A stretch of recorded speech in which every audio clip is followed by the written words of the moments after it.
When most people think of the Pope, what immediately comes to mind is the unmistakable white cassock, the gentle wave from the balcony overlooking St. Peter's Square, and perhaps the solemn weight of the fisherman's ring glinting in the light. These images have become so iconic that they often eclipse many other deep and ancient symbols of the papacy. But beyond these well-known emblems lies a world of sacred tradition and rich theology, woven into the very garments that the Holy Father wears, none more overlooked yet deeply meaningful than his headwear. For centuries, popes have worn a variety of distinctive hats, each carrying a legacy of spirituality, authority, and humility. These are far more than decorative accessories.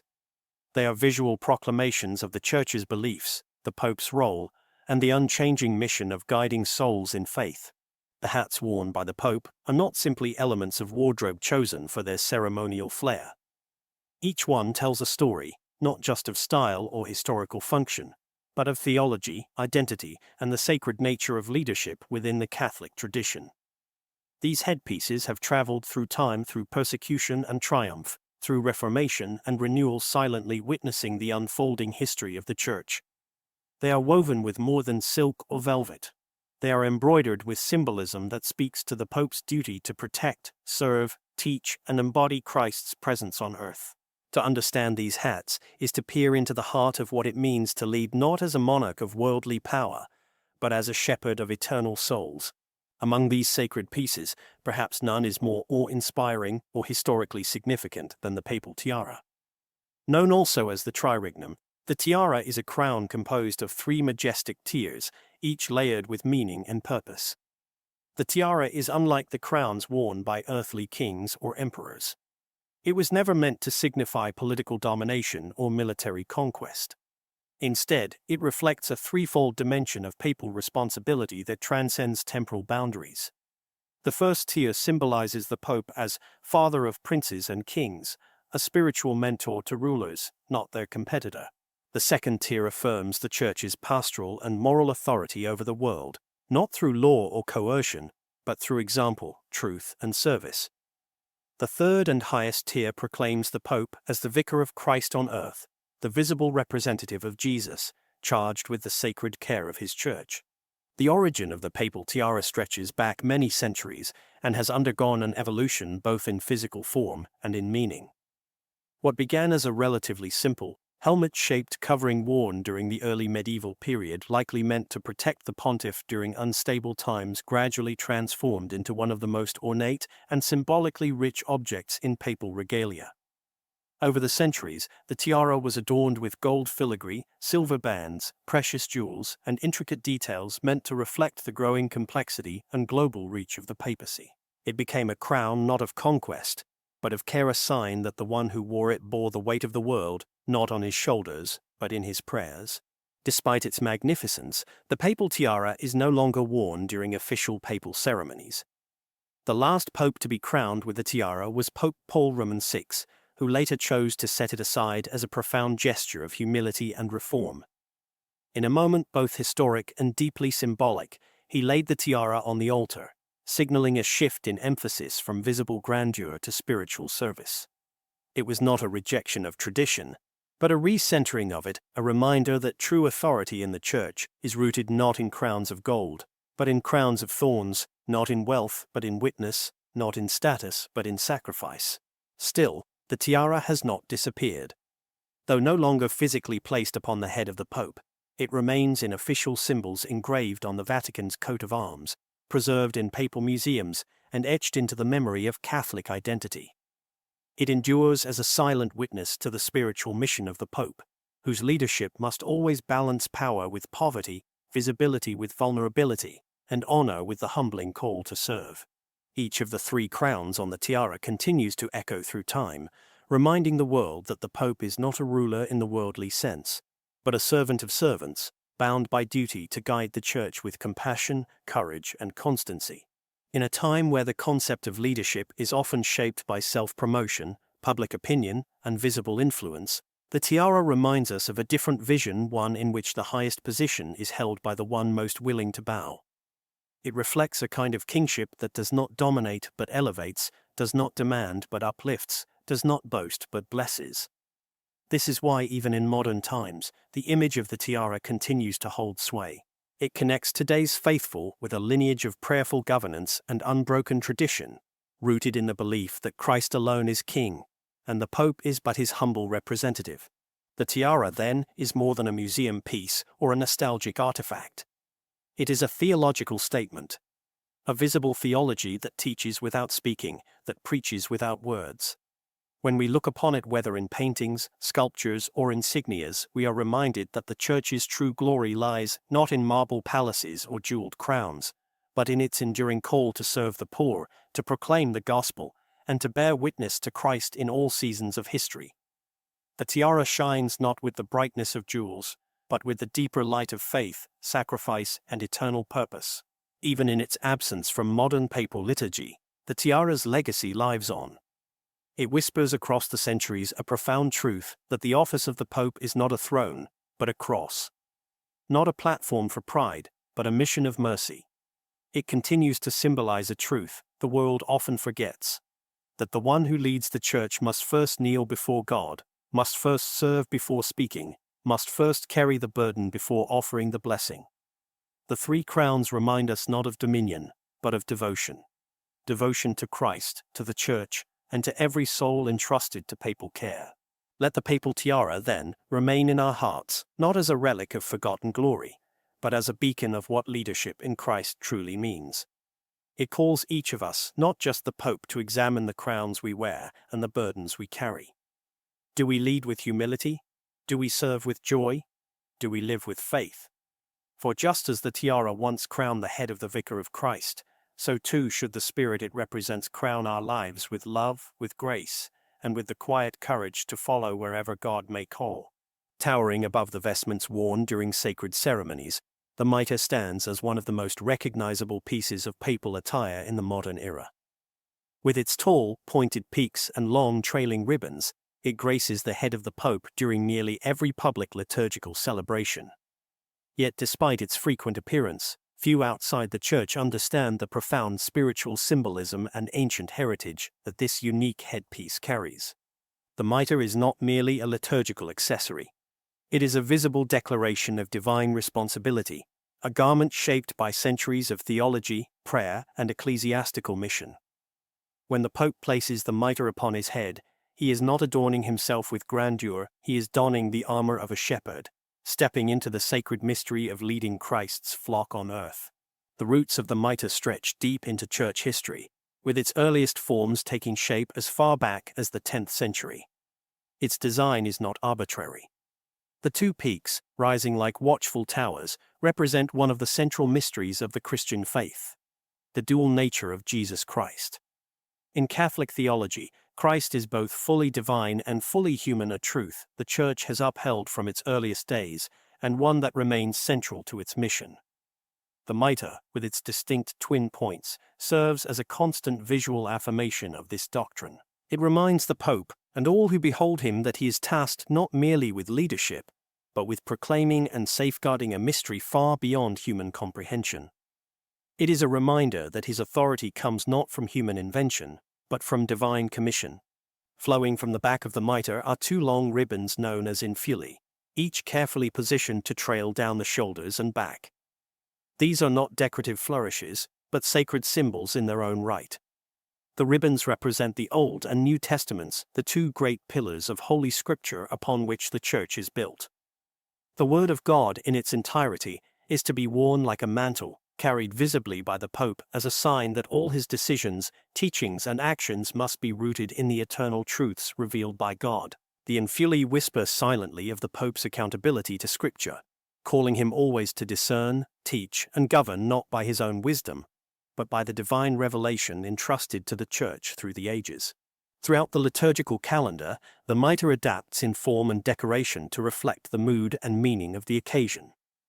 During penitential seasons such as Lent and Advent, the Pope wears a plain white or unadorned mitre, simple in design, yet powerful in its message. It speaks of humility, repentance, and the call to interior renewal. On the other hand, during joyous celebrations like Easter or major feast days, he may wear a more elaborate mitre, adorned with gold threads, intricate embroidery, and sacred symbols. These visual changes are not about fashion, but formation. They instruct the faithful through sight as much as through sound, conveying the spiritual tone of the season and drawing the heart toward God. What sets the mitre apart from other forms of papal headwear is its presence in the public and sacramental life of the Church. Unlike the papal tiara, which has become more symbolic than functional, the mitre remains actively used, a living garment that continues to speak during every Mass, procession, and blessing.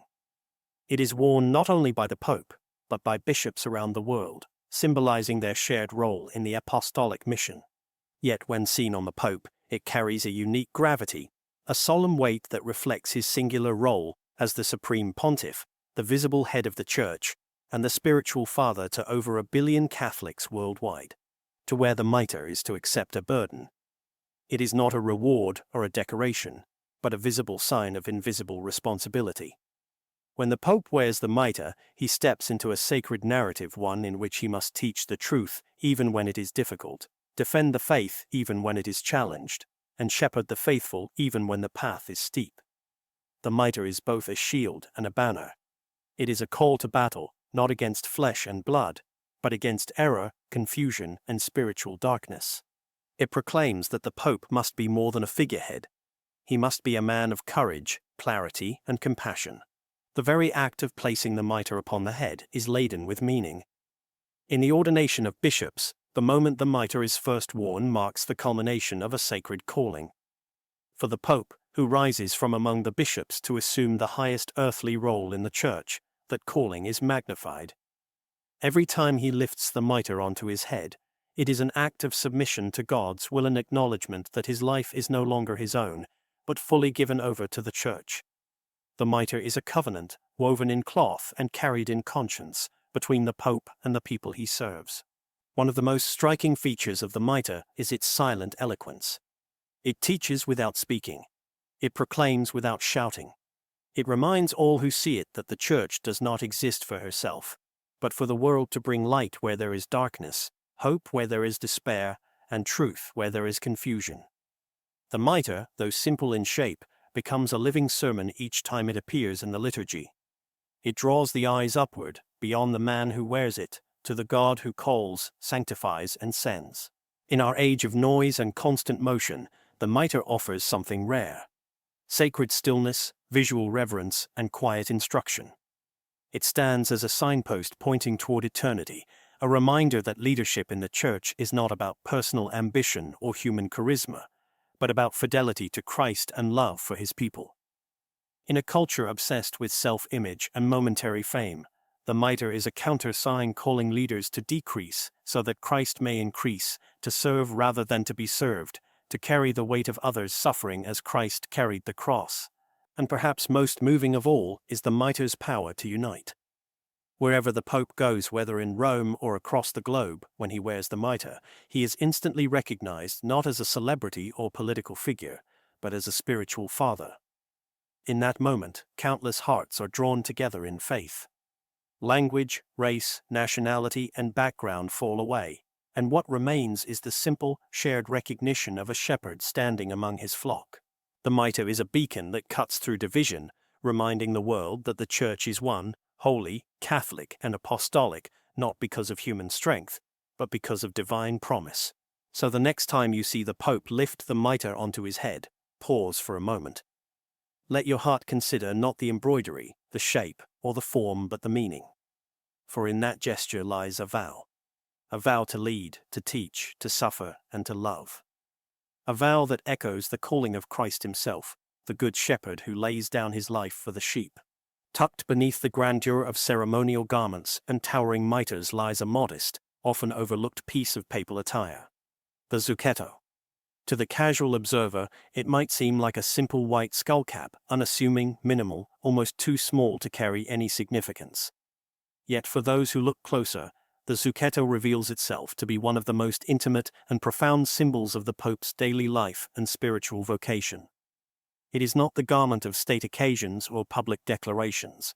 It is the quiet companion of prayer, contemplation, and personal devotion.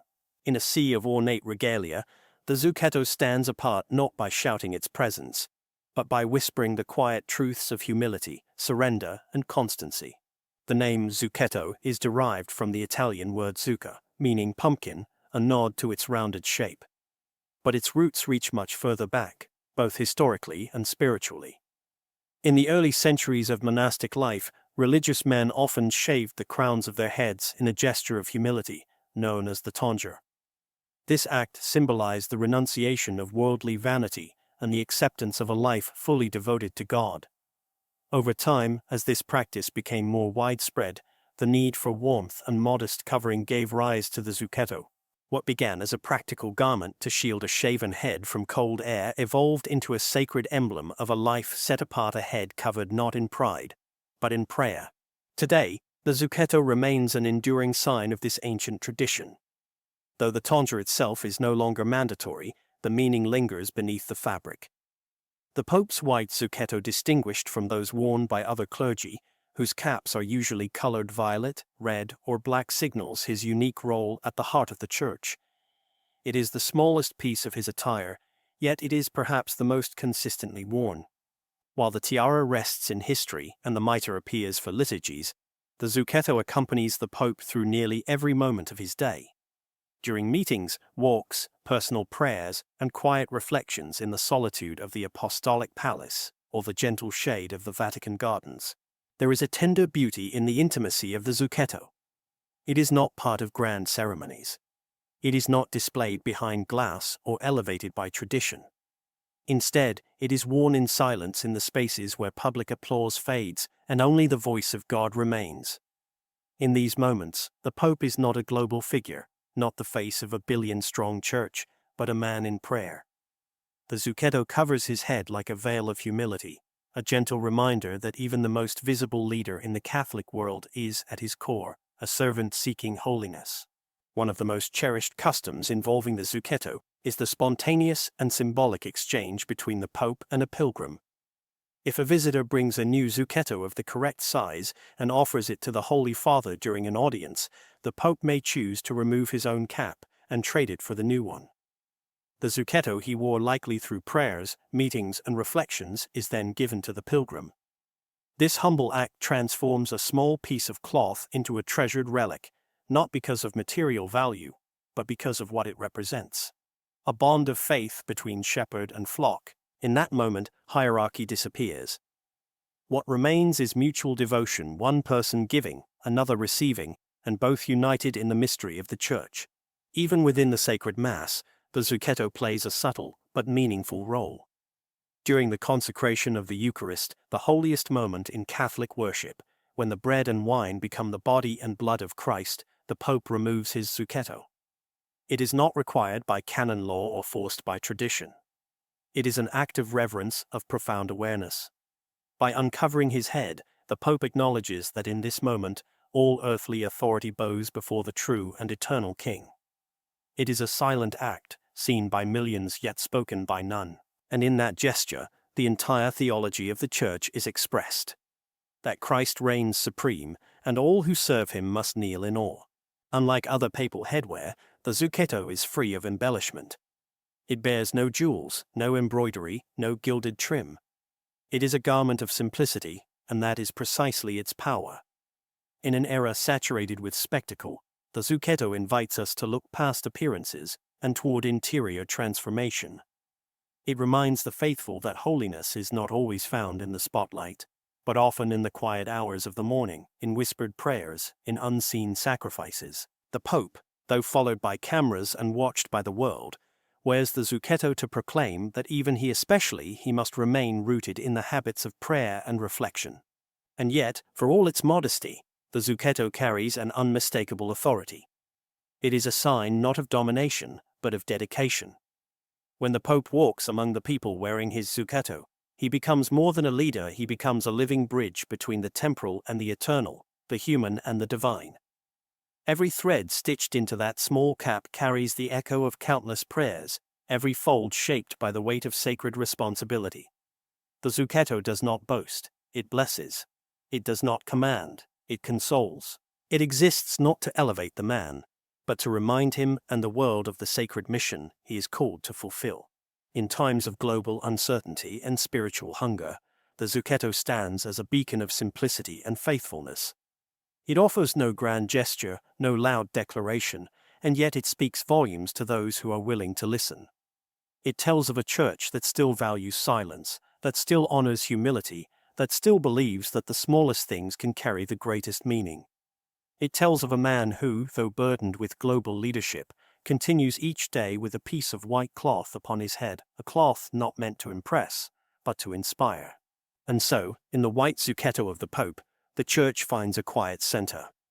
Amid the noise of the world and the complexity of modern life, it reminds us all to return to prayer, to simplicity, to the gentle voice of God speaking not in thunder, but in a whisper. It reminds us that even the highest office on earth must be grounded in humility. And perhaps most importantly, it reminds us that God often chooses the smallest garments to carry the greatest truths. Among the various garments woven into the history of the papacy, few are as quietly captivating as the Chamorro. Rarely seen in modern times, this red velvet winter cap once graced the heads of popes for centuries, carrying with it not only the practical comfort of warmth, but a rich tapestry of theological symbolism and historical continuity. Though no longer in everyday use, the Chamorro remains a sacred thread in the garment of Catholic tradition, a reminder that behind the grandeur of papal liturgy is the simple, human truth that even the Vicar of Christ walks through seasons, endures the elements, and carries the quiet needs of the body alongside the greater burdens of the soul. The Chamorro's origins reach back at least as far as the 12th century, and likely earlier, when popes and clerics first began wearing this winter cap to protect themselves from the biting cold that crept through the stone walls of ancient Roman churches and Vatican halls. The medieval papal courts, with their high ceilings and vast sanctuaries, offered little defense against the chill of winter, and the Chamorro served as a necessary garment of warmth and comfort. But as with so many items in the life of the Church, practicality soon gave way to deeper meaning. The Chamorro was never just about keeping warm. It was a sign of enduring presence, a visible affirmation that the Pope, like every priest, bishop, or pilgrim, must navigate the physical world with grace, humility, and gratitude. Made of rich crimson velvet and trimmed with white ermine or soft fur, the Chamorro stood out in appearance from the rest of the papal wardrobe. Its color, a deep, striking red, was not chosen by chance. In Catholic tradition, red represents both the blood of martyrs and the fire of the Holy Spirit. The Chamorro then wrapped the Pope's head not only in warmth but in witness. It served as a visual reminder that the office he held was born of sacrifice, that every comfort granted to the papacy must be grounded in the memory of those who gave their lives for the faith. The white fur trim, by contrast, symbolized purity, innocence, and the incorruptibility to which all Christian leaders are called. Together, the red and white formed a garment of spiritual poetry, speaking without words of the Church's call to suffer with integrity, to lead with love, and to remain spotless in heart, even amid the storms of history. While the Chamorro was traditionally worn during the colder months, particularly during December and January, it was never limited to function alone. For centuries, popes would wear it during casual audiences, on journeys between chapels, or during moments of prayer away from public view. It became a kind of personal companion, less formal than the mitre or tiara, but no less sacred. It reminded the Pope and those around him that even in private, his role was never shed. The call to shepherd, to intercede, to represent Christ, these responsibilities did not pause when the cameras turned away or the Mass had ended. The Chamorro was there in the silence, in the study, in the long walks through Vatican corridors, offering not just warmth, but continuity. A thread of tradition that said, even in ordinary moments, the sacred remains. In the modern era, the Chamorro gradually disappeared from everyday papal attire. Changing styles, evolving expectations, and a cultural shift toward simplicity led to its decline. For decades, it remained locked away in papal archives and memory. But in a brief and evocative gesture, Pope Benedict XVI chose to revive the tradition, wearing the Chamorro publicly on a few winter occasions during his pontificate. The sight of the red velvet cap atop his white cassock stirred a deep sense of connection among the faithful, many of whom had never seen such a garment in use. Photographs of those moments quickly spread across the world, not for their novelty, but for the sense of rootedness they evoked. In wearing the Chamorro, Benedict was not reaching backward, but grounding the present in the soil of memory. He reminded the world that the papacy is not merely an office of today, but a vocation formed through centuries of spiritual continuity. The Chamorro, though simple, invites reflection on the humanity of the Pope, a man who must rise early, pray often, and work tirelessly, all while carrying the spiritual weight of the Church. In its soft fabric and quiet presence, the Chamorro tells a story of endurance, of the sacred within the ordinary. It reassures the faithful that even the highest spiritual leader must tend to the rhythms of life, must guard against fatigue, must care for the temple of the body while nurturing the soul. It speaks of a leadership that is not divorced from reality, but fully immersed in it, one that acknowledges the seasons, feels the cold, and yet walks forward in faith. There is something beautifully paradoxical about the Chamorro. It is one of the most humble of papal garments, and yet it carries immense dignity. It is rarely seen, yet unforgettable when it appears. It serves a practical purpose, yet echoes with profound meaning. And in that paradox lies the heart of the Church itself, a mystery both hidden and revealed, both ordinary and divine. The Chamorro, like so many elements of the Catholic tradition, asks us to look deeper. It challenges the modern mind, so often drawn to spectacle, to instead consider the silent symbols the garments worn when no one is watching, the gestures made without applause, the prayers whispered in the quiet hours of winter nights. Though it may not be worn frequently in the present day, the Chamorro continues to hold a sacred place in the tapestry of papal identity. It invites the Church to remember that beauty and meaning are not always found in the spotlight. Sometimes they are stitched into the quietest garments, into red velvet shaped by centuries, into fur-lined brims touched by countless hands, into simple caps that speak of warmth, history, and unbroken devotion. And even now, when seen in paintings, archives, or the rare appearance on the head of a modern pontiff, the Chamorro gently reminds us that tradition is not about the past alone. It is a living inheritance, a gift handed down through time, inviting each generation to wear it with reverence, understanding, and joy. In an age where clothing often serves to impress, where appearances are curated for attention, the Chamorro stands as a quiet resistance. It offers no performance, no trend, no spectacle. Instead, it offers presence. It offers history. It offers the gentle warmth of a Church that continues in all seasons, through all trials, to walk humbly with God. Amid the many sacred and ceremonial garments worn by the Pope, there exists a hat that, while less ornate, carries a charm and symbolism all its own, the Capello Romano. Also known as the Saturno due to its broad, ringed brim resembling the rings of the planet Saturn, this distinctive wide-brimmed hat was once a common companion of the Pope and clergy alike as they moved outdoors between churches, parishes, or while traveling across the countryside. Though its presence has dwindled in the contemporary papal wardrobe, the Capello Romano remains a visual treasure of the Church's heritage, a practical yet powerful sign of papal dignity, care, and pastoral closeness to the people. The Capello Romano is unlike the liturgical headpieces reserved for altars and masses.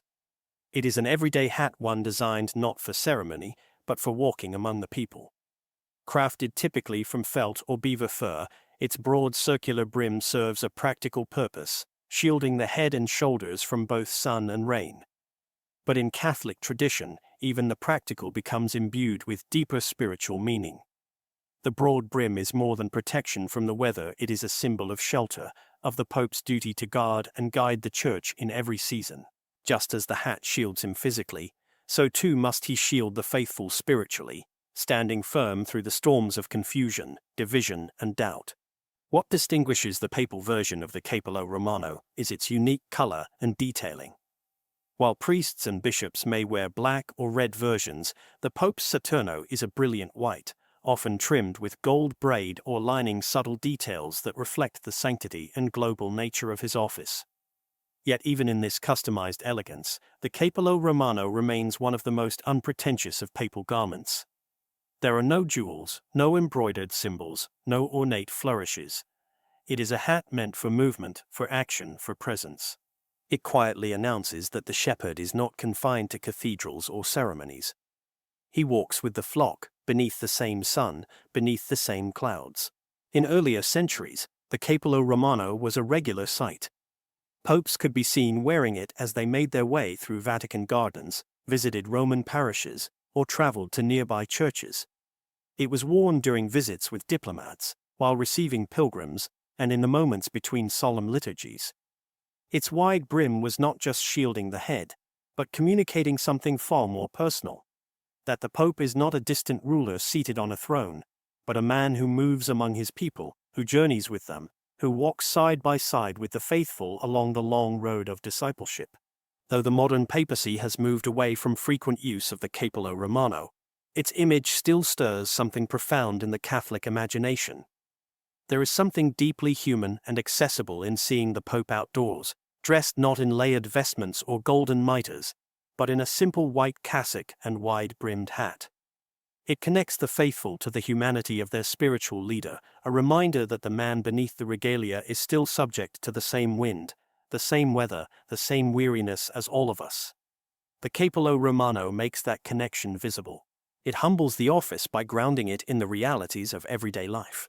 The shape of the Capello Romano also carries subtle, beautiful symbolism. Its wide, circular brim extending equally in all directions can be seen as a metaphor for the Pope's universal embrace. As the successor of Peter, his mission extends to all corners of the world. The hat's form becomes a quiet visual of the Church's Catholicity, its universality. No matter one's race, language, or nation, the brim extends equally, offering shelter, guidance, and love.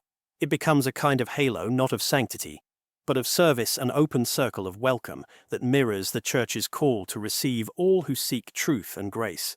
This hat, worn during walks and travel, carries the spirit of pilgrimage. The Church has always been on the move from dusty roads in Galilee to the great basilicas of Europe, from hidden catacombs to open-air masses attended by millions. The Capello Romano represents the Pope's role as a pilgrim among pilgrims, not above the journey, but within it. Whether traveling to remote villages or major cities, the Pope's mission is always the same: to walk with the people, to listen, to bless, and to bring the presence of Christ wherever he goes. The hat becomes part of that mission, not as a relic of vanity, but as a witness of pastoral nearness. There is also something enduringly peaceful in the image of a pope walking quietly in the sun, his head shaded by the wide rim of the Capello Romano. In a world often overwhelmed by noise, distraction, and division, this image stands as a quiet counterpoint. It offers a picture of leadership that is not hurried, not performative, but contemplative, a presence rooted in prayer, grounded in nature, and open to encounter. This hat, with its soft lines and steady form, reminds us that the Church must not always rush forward. Sometimes it must simply walk beside, listen deeply, and be present, offering shade, shelter, and peace in a restless world. Though it may no longer appear regularly in modern papal attire, the Capello Romano has not been forgotten. It still surfaces in rare moments: a walk in the gardens, a nostalgic photograph, a ceremonial occasion honoring tradition. And even in absence, its meaning endures. The Church does not discard symbols lightly, because each one carries the memory of how faith has been lived, shared, and shepherded.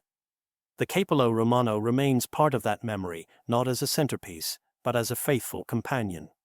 A reminder that every leader, no matter how exalted, must learn to walk humbly under the sun. The enduring legacy of the Capello Romano also challenges today's believers to consider what it means to be visible signs of faith in the ordinary. Just as the Pope's hat speaks through simplicity and quiet strength, so too are the faithful called to witness through their daily lives, not through grand declarations, but through acts of mercy, consistency in prayer, and faithful presence in a world that often forgets how to pause. The hat is not flashy, but it is unmistakable. Not loud, but unforgettable. In this, it becomes a spiritual lesson in how to live visibly, yet humbly. So while it may not rest on the Pope's head as often as it once did, the Capello Romano still rests in the heart of the Church. It reminds us that the journey of faith is one of movement, of walking with others, of embracing the changing seasons with grace and devotion. It teaches that even the simplest garments can carry the deepest meanings, and that holiness is often found not in the cathedral, but in the walk between under the sky, among the people, with the gentle curve of a white brim offering quiet protection to the shepherd of souls.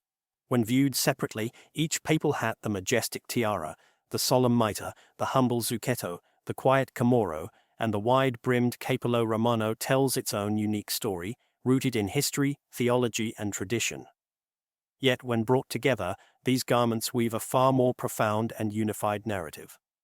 Collectively, they form a visual and spiritual language that transcends time, conveying the totality of the Pope's role not just as a leader of a church, but as a living symbol of Christ's presence among his people. These are not mere items of clothing chosen for style or ceremony. They are sacred emblems, each contributing to a fuller understanding of what it means to be the servant of the servants of God. Each headpiece reveals a different facet of the papacy, illuminating the depth and complexity of the office. The tiara, though no longer worn, remains an eternal emblem of divine authority, not as domination, but as responsibility, as the weight of guiding the Church in both spiritual and moral truth. The mitre, with its twin peaks and flowing ribbons, stands as a banner of the Church's mission to uphold sacred scripture and proclaim the dual nature of Christ. The zucchetto, small and intimate, whispers the message of humility, reminding the world that even the highest servant must first be a man of prayer. The chamorro brings warmth and tenderness to the image of the Pope, showing that even the leader of over 1 billion souls is still a human being, subject to seasons and physical need. And the capello romano brings it all into the realm of the everyday, a sign that leadership happens not only at the altar, but also in the ordinary moments between. When considered together, these pieces of headwear reflect not only the diverse history of the Church, but the integrated calling of the papacy. They offer a holistic vision of what it means to be a shepherd in the Catholic tradition. To hold authority but never abuse it, to embrace dignity but never seek grandeur, to lead in public yet retreat in private to pray, to represent Christ yet never forget one's own humanity. The fabric of each hat may differ, some velvet, some silk, some fur, but they are all woven with the same sacred thread: service. Service that imitates Christ, who came not to be served, but to serve, and to give his life as a ransom for many. This symbolism is not just theoretical. It plays out every day in how the Pope lives his life, in the choices he makes, and in the way he presents himself to the world. When he steps into a liturgical celebration wearing the mitre, he is doing more than fulfilling a tradition. He is stepping into a centuries-old role that calls him to teach, correct, and console. When he walks through the gardens in his zucchetto, he shows that prayer and contemplation are not reserved for the cloister, but are part of daily papal life. When he lifts his hat before the Eucharist, he reminds the world that no matter how high the office, God is always higher. These gestures, often quiet and unnoticed, communicate volumes. They proclaim a gospel of posture, a theology not just of words, but of the body, the clothing, the silence. To see the Pope in any one of these hats is to witness a living catechism. Each piece offers a homily without words, a lesson in virtue, theology, and ecclesial identity. The world often measures authority by what is taken, controlled, or enforced. But the Church, in her symbols, measures authority by what is given: time, love, truth, and presence. The Pope's headwear, in all its diversity, teaches that true leadership is not about making oneself large in the eyes of others, but about becoming small in the eyes of God. It is about taking up not just garments, but crosses. And these crosses are not always visible. They come in the form of decisions that will never please everyone, prayers offered in solitude for a suffering world, silent grief over the state of souls, and the constant call to be a moral voice in an age that often prefers silence or compromise. The headpieces the Pope wears may seem like outward garments, but in reality, they reflect these inner burdens. They are the visible signs of the invisible weight that comes with spiritual fatherhood, a weight that no man could ever bear without the grace of God and the prayers of the faithful. In a sense, these hats tell the story of the Church itself. They remind the faithful that the Church is both ancient and present, both solemn and joyful, both high and low, majestic and humble. The tiara speaks of the Church's royal identity, built on the foundation of Christ the King. The mitre speaks of her liturgical splendor and prophetic voice. The zucchetto reflects the hidden life of grace within her walls. The chamorro brings the comfort of tradition and humanity. The capello romano shows her mission to walk with the world, not above it, but beside it. Each one is like a page in a sacred book, and together they form a narrative that stretches across continents, cultures, and centuries. But more than historical reminders, these hats are living invitations. They call the faithful to ponder their own roles in the Church. If the Pope wears a zucchetto to symbolize humility, how are we called to be humble in our own lives? If the mitre represents the teaching authority of the Church, how are we upholding and living out that truth in our homes and communities?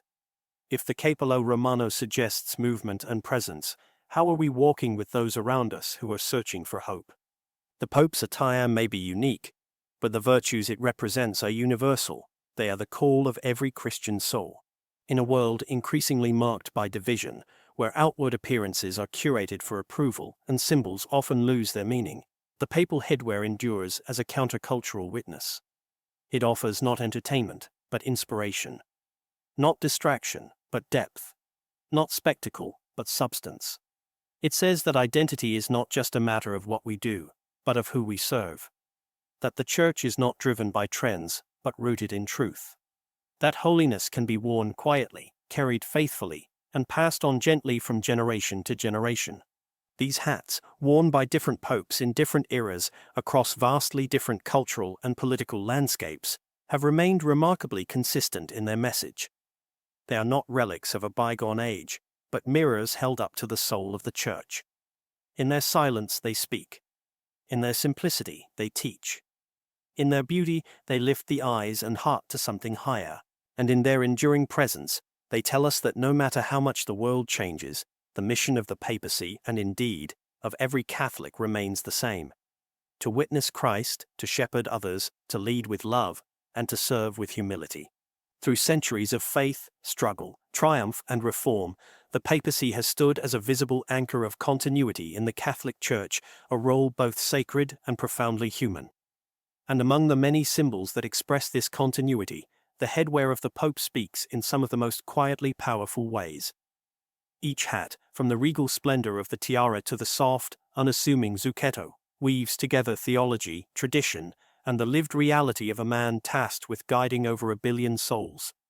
These are not just items worn during ceremony. They are silent companions on a journey of deep responsibility, profound humility, and unwavering spiritual purpose. Behind every papal hat is a legacy that transcends fabric and fashion. Worn through ages of persecution and peace, across the vast sweep of Church history, these garments tell us something essential: that the Church does not place her trust in appearance, but in meaning. Every crown and cap reminds us that Catholic leadership is a calling, not a conquest, a mission not to rule over others, but to kneel and serve. The Pope may be the most visible face of the Church, but these symbols show that his true power lies not in global influence, but in faithful obedience to Christ. Consider the tiara once more not simply as a crown, but as a symbol of a threefold ministry: spiritual fatherhood, moral leadership, and visible representation of Christ on earth. Though no longer worn, it continues to resonate as a reminder of the spiritual authority entrusted to the successor of Peter. It remains a sign that the Pope's mission is not confined to one realm or role, but stretches across the fullness of the Church's life, guiding her as both teacher and servant. Then there is the mitre, that liturgical crown rising like two peaks over the shoulders of the pontiff. It is not an ornament of hierarchy, but of sacrifice, a reminder that the Pope, like every bishop, is a guardian of sacred mysteries, a herald of the gospel, and a shepherd who must walk with his people through every valley and hill.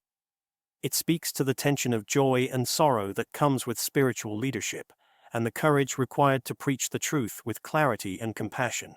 The zucchetto brings us closer, still small, simple, almost hidden beneath other garments. It is a daily witness to the Pope's own inner journey of holiness. Worn not for the masses, but for the Master, it testifies that prayer, silence, and humility are not accessories to leadership, but its very core. It shows that the man who wears the white must first be a man who listens to the quiet voice of God. The Chamorro, gentle and warm, reminds us of the seasons of life. It brings the Pope back into the rhythm of the human condition, not isolated on a throne, but affected by wind and cold, in need of rest and comfort like anyone else. This headpiece stands as a gentle affirmation that even those who lead the Church must be tended to, must take shelter, must remain grounded in the realities of human frailty.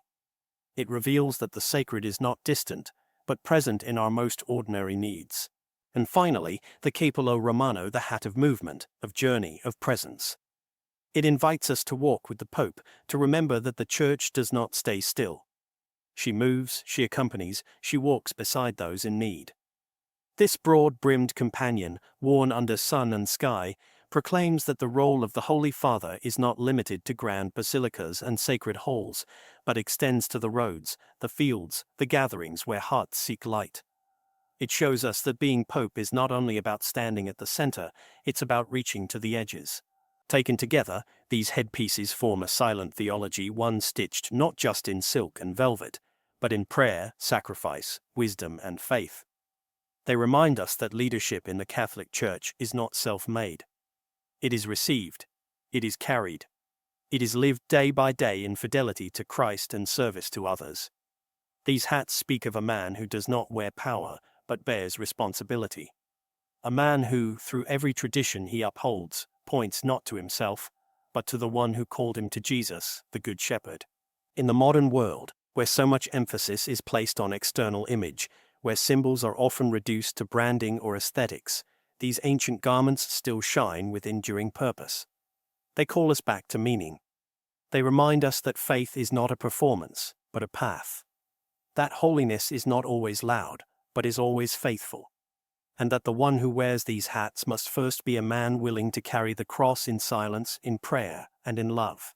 So let us not dismiss these symbols as relics of the past. Let us see them for what they truly are. Sacred reminders that the mission of the Church continues through service, through tradition, and through the humble garments worn by the man who leads with his heart before his voice. These hats do not speak to power in the worldly sense. They speak to presence, to love, to a Church that still walks forward, step by step, under the guidance of a shepherd who first follows Christ. If this video touched your heart, please like, comment, and subscribe.